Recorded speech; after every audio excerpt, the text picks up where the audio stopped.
శ్రీరామ రక్ష సర్వజగద్దర్క్ష. స్వామి, నీ కరుణా కటాక్ష వీక్షణాలు ప్రజల హృదయాల్లో ప్రసరించి ప్రతిఫలించి ఆలయ నిర్మాణానికి కావాల్సినంత ధనం సమకూరింది. పరమ కృపాకరుడు అయిన నీ పదకమలములకు ప్రణామములు. ఈ సక్కనయ్య పుట్టిన శుభగడియ స్వామి. రామయ్య కాడికి ఆ లచ్చిందేవే గలగలగలమని నడిసొచ్చింది. శ్రీరామ కార్యానికి శ్రీకారమై పుట్టిన మన బిడ్డకి రఘునాథుడు అని నామకరణం చేద్దామండి. నా మనసులో ఉన్న మాటే నువ్వు అన్నావు. అలాగే. ఓ రఘునాథుడు రఘునాథుడు కుర్రో కుర్రు. తప్పుకోండి. అబ్బా అబ్బా, ఎంత డబ్బు ఎంత డబ్బు! 7 లక్షల వరహాలు వస్తుందే అంటే మాటలా నమ్మలేకపోతున్నాను. ఆహా, మీలాంటి తాతిల్లారు ఇంతకుముందు పొత్తలేదు, పొత్తలగోల. రామానుగ్రహం ఉంటే కానిదంటూ ఏదీ ఉండదు. దివాన్జీ, ఈ ధనంలోంచి పన్నుల రూపేణా వసూలైన 1,00,000 వరహాలు గోల్కొండ ఖజానాకు పంపించండి. అలాగే. పంతులు గారు, మిగతా 6 లక్షల వరహాలతో రామమందిరం నిర్మించడానికి ప్రభువుల అనుమతి కోరుతూ ఒక లేఖ రాయండి. అయ్యా, ఇది ప్రజలిచ్చిన డబ్బు, ప్రభువులు తప్పకుండా ఒప్పుకుంటారు. మన తహసీల్దార్ గోపన్న పంపించిన పైసా జర ఆంకే ఖోల్కే దేఖో సాబ్. ఎంత ఉంటుంది రా భయ్? ఎంత ఉంటుందో తెలిస్తే వల్లకట్లో కుండ పగిలటి పౌలుది మీ గుండె సాబ్. అరే బేవకూఫ్, మొన్న తానీషా మన కళ్ళ ముందు ఇందని అరే కుత్తే హరాం జాదే బేవకూఫ్ అంటే ఆయనకి గుండె పగిలిందా? నిన్న ఆయన ఈయన మొహం మీద తుక్కు నుమ్మేశారు, అయినా పగలే గట్టిగుండే. ఎంత ఉంది బే? ఎంత ఉంది? 1,00,000 పై చిలుకు. యల్లా 1,00,000 పై చిలుకు. ఆ పై చిలుకు నాది. అరే మేరీ ప్యారీ, పై చిలుకు నీది, మిగిలిన 1,00,000 జహపన. గోపన్న రాసిన ఈ లేఖ చదవండి, తర్వాత పంచుకోండి. ఏ పకడో.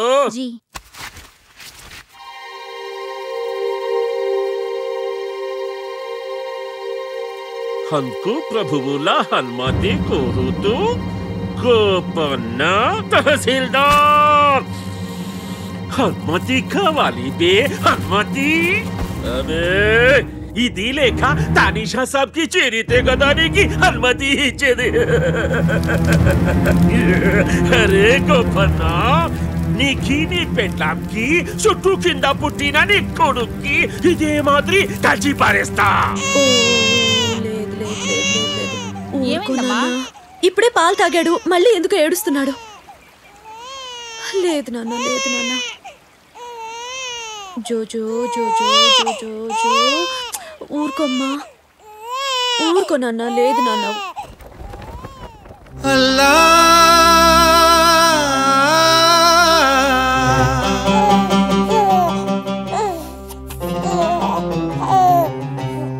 శ్రీరామ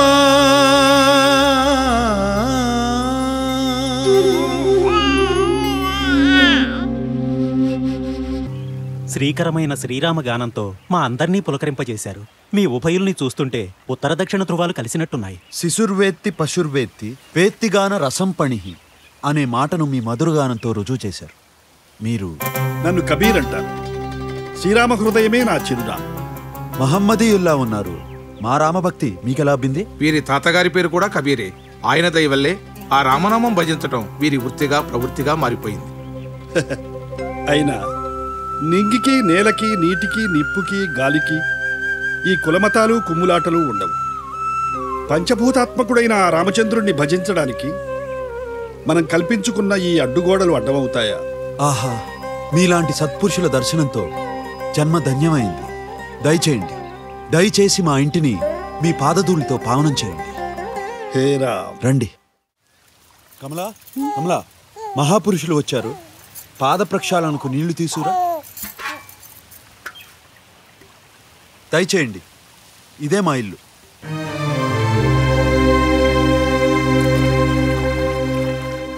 ఇల్లా? ఈ చెట్టు నీడనే మా ఇల్లు. ఆ రాముడికి మందిరం నిర్మించేదాకా ఇక్కడే ఉండాలని ఆయన సంకల్పించారు. హేరా, గొప్ప సంకల్పం.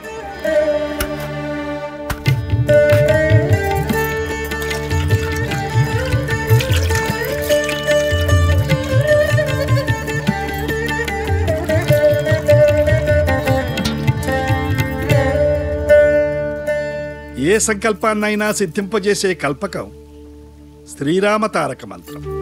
తారక మంత్రం? అవును. శివుడు పార్వతికి ఉపదేశించిన మంత్రం. ఆ దివ్య మంత్రాన్ని నీకు ఉపదేశిస్తాను. నీవు అనుకున్నది తప్పక సిద్ధిస్తుంది. ధన్యోస్మి.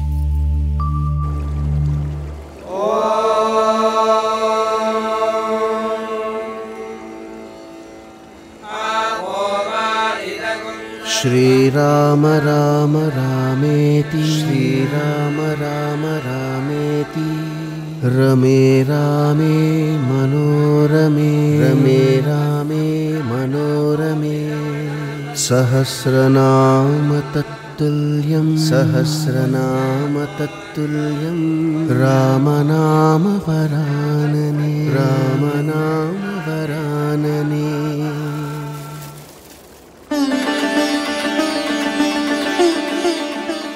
గురుదేవా, ఏ మంత్రం దివ్యమైనదో, దేదీప్యమైనదో, పావనమైనదో ఆ తారక మంత్రోపదేశంతో నన్ను ధన్యుని చేశారు.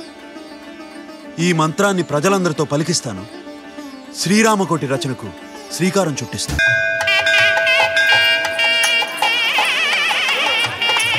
అయ్యా వచ్చేస్తున్నాడండి. హే అల్లా, హే రామ్. ఆగు! హే అల్లా, హే రామ్ అనుకుంటూ లోపలికి దూరుతున్నావు. ఎక్కడికి? ఆ రామయ్యను దర్శించుకుని ఆయన దివ్య పాదాలకు ఈ గోదావరి జలాలతో అభిషేకం చేయడానికి. గోదావరి, గోంగూర, అభిషేకం, ఆనపకాయ, దర్శనం, దబ్బకాయ లాంటి పులిహోర కబుర్లు ఈ దద్దోజనం ధర్మాచార్య దగ్గర చెప్పొద్దు. ప్రతిష్ఠ జరిగిన ఆలయంలో నీలాంటి అన్యమతస్థులకు ప్రవేశం నిషేధం. ఈ కులాలు మతాలు పతిత పావనుడైన రామచంద్రుడు పట్టించుకోడు నాయన. ఉసిరికాయ తొక్కేం కాదు, ఒక్క తోపు దోశారంటే బూడిద. ఆగండి. ఆ మహాత్ముడిని గుళ్ళోకి రానివ్వండి. ఆ మహాత్ముడిని లోనికి రానిస్తే మేమంతా బయటికి వెళ్ళాల్సి వస్తుంది. అంతే. ఓహో, గురుగారు, మీ భోజనండా ఏముంది? ఏముంటుంది? పొద్దున్నే తిన్న సద్ది దద్దోజనం. పొట్టంతా ఖాళీగా ఉంది. మరి మీ బుర్ర నిండా ఏముంది? బుర్ర నిండా బుర్రంతా ఖాళీగా ఉంది.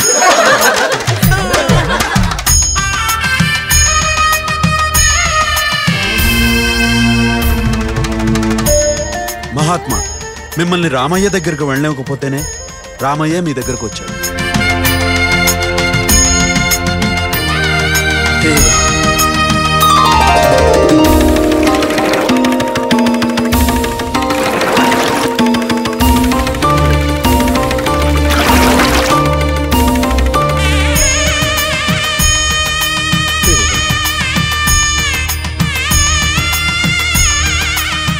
మహానుభావ, మహానుభావ, నన్ను క్షమించండి మహానుభావ.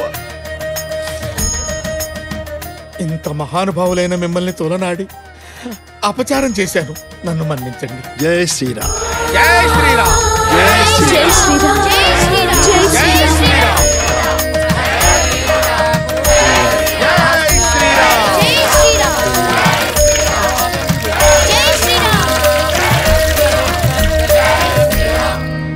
మహాభక్తులారా, ఇకపై కుటిల కులమతాల కుమ్ములాటలకు చోటు లేకుండా అందరికీ రామయ్యను దర్శించుకునే వీలు కల్పిస్తున్నాను. అందుకు నాందిగా ఈ రోజు నుంచి భద్రాచల సీతారామస్వామి కళ్యాణోత్సవం 6 బయటే జరిపించాలని శాసనం చేస్తున్నాను.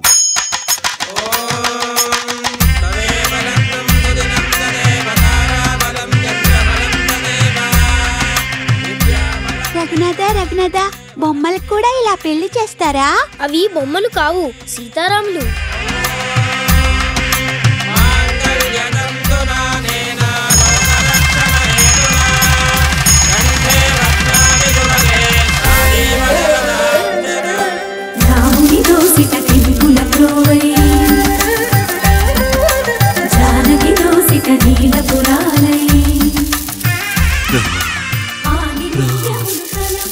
లోకోత్తరమైన మీ కళ్యాణాన్ని దర్శించలేకపోయానన్న లోటు గోపన్న వల్ల తీరింది. నిజమైన శ్రీరామదాసు ఆ గోపన్నే అనే నిజం అవగతమైంది. నీ అంతరంగం అర్థమైంది హనుమ. ఇకపై గోపన్న శ్రీరామదాసు అనే పేరుతో చిరంజీవి అయి వర్ధిల్లుతాడు.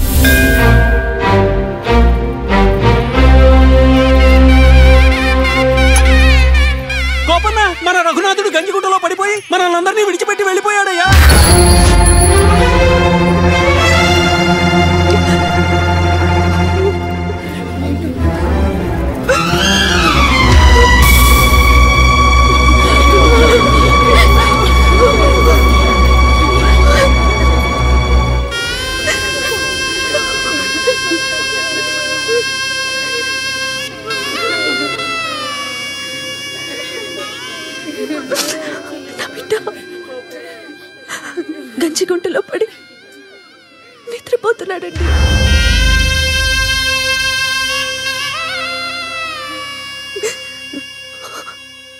ఏమండి ఏమండి ఈ గుడి కట్టడం కోసం మీరు రాత్రింబవళ్ళు నిద్ర అనేది లేకుండా పనిచేసేవారుగా. అది చూసి ఒకనాడు నా బిడ్డ నన్ను అడిగాడండి, అమ్మా నాన్నగారు ఎందుకు నిద్రే పోరు అని. ఈ గుడి కట్టేదాకా నాన్నకు నిద్ర రాదు నాన్న అని చెప్పాను. అయితే నేను కూడా నాన్నగారిలాగే గుడి పూర్తయ్యాకే నిద్రపోతానమ్మా అని అన్నాడు. గుడి పూర్తయింది.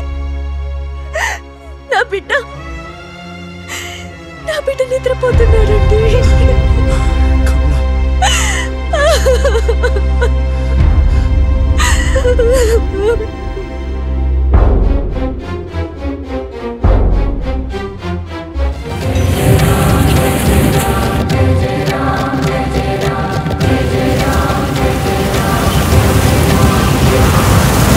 హనుమా, పంచముఖాంజనేయుడివై వెళ్ళి ఆ పసివాడి పంచప్రాణాలను పరిరక్షించు.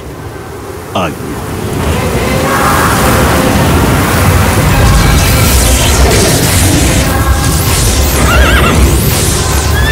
జయ జయ మహాశక్తి మహితా ప్రమేయ, జయ జయ మహాకాయ మృదు హృదయ సదయ, జయ జయ మహారామ భక్తి రస నిలయ, జయ విజయ పంచముఖ విజయాంజనేయ, విజయాంజనేయ.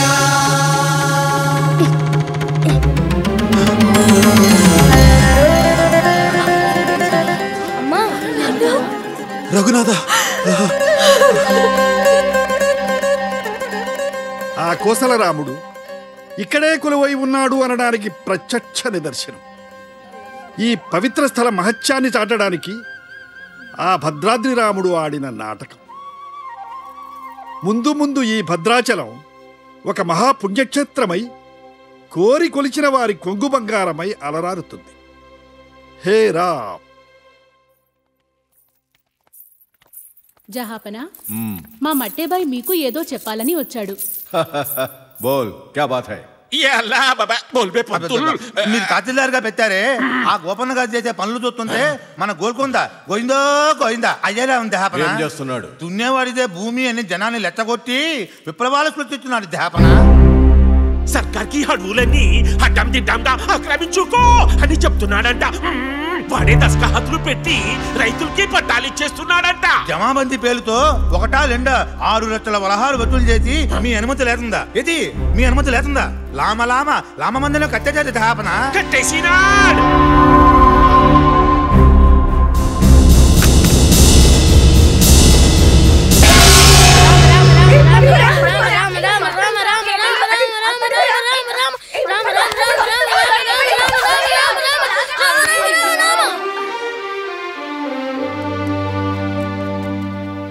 రామనామంతో ఆటలు కూడా ఆడుకోవచ్చనే ఆలోచన నీకెలా వచ్చింది రఘునాథ? మీరు కూడా ఏ పని చేసినా రామ అంటూనే చేస్తారుగా. అమ్మా, విత్తు ఒకటైతే చెట్టు మరొకటవుతుందా రామదాసు?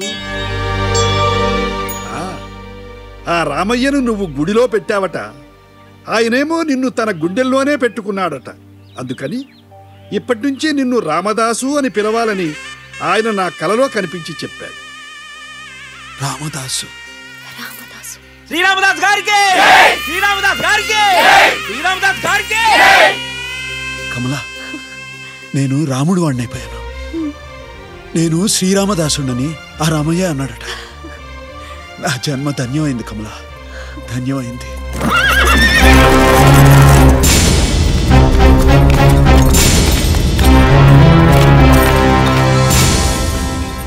ఏమిటి ఇలా వచ్చారు? సర్కారు వారి పైకంతో గుడి కట్టినందుకు తానిషా వారు మిమ్మల్ని బంధించి తీసుకురమ్మన్నారు. చలో చలో, కుర్రా కుర్రు తీసుకుపోనీయం. మా కంటముల ప్రాణాలు పోయినా సరే అయ్యగారిని ఇక్కడి నుంచి తీసుకుపోనీయం. ఆగండి ఆగండి, నేను మీ అధికారిని గనుక నా మాట మీరు విన్నారు. తానిషా ప్రభువులు నా అధికారి, ఆయన మాట నేను వినాలి.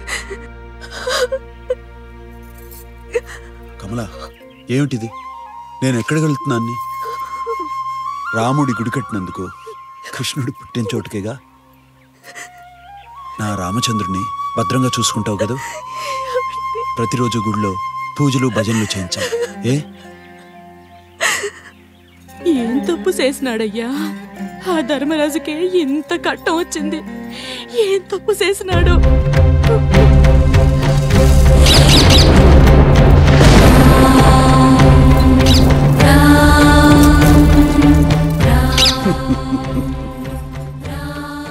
కర్మానుసారేణ మనుష్యలోకి ఎంతటి వారికైనా ప్రారంధం అనుభవించక తప్ప.